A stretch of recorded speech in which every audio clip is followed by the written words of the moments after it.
មន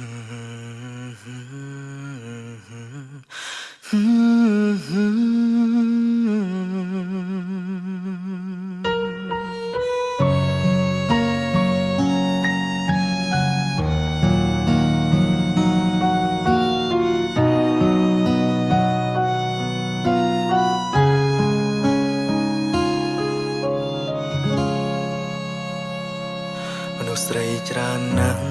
ចូលក្នុងជីវិតខ្ញុំ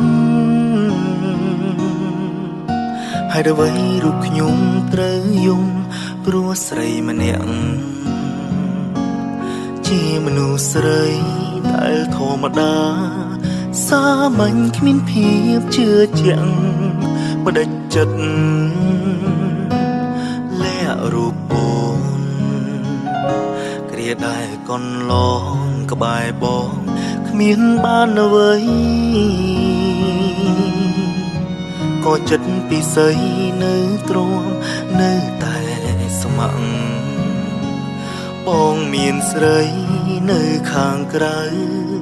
ក៏ចិត្តអូននាងមិនផ្លាំងងងណាស់បងអូន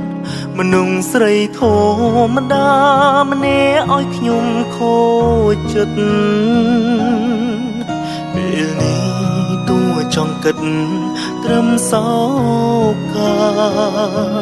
មនុស្សស្រីធម្មតា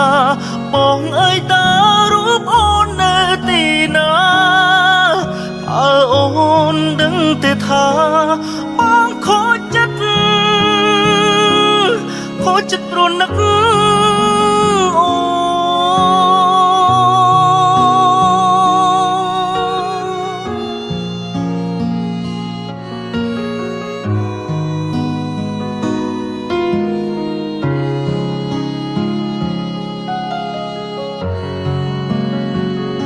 វេលាកន្លងបងឆ្កងលើជីវ៉ាថ្ងៃនេះសុំសារភាពថាបងខំហើយចង់សុំអូនផ្ដល់ឱកាសតែខ្លាចអូនមិនផ្ដល់ឲ្យបែកហើយបែករហូតមនុស្សស្រីធម្មតាម្នាក់ឲ្យខ្ញុំខូចចិត្តពេលនេះចង់គិតត្រឹមសោកា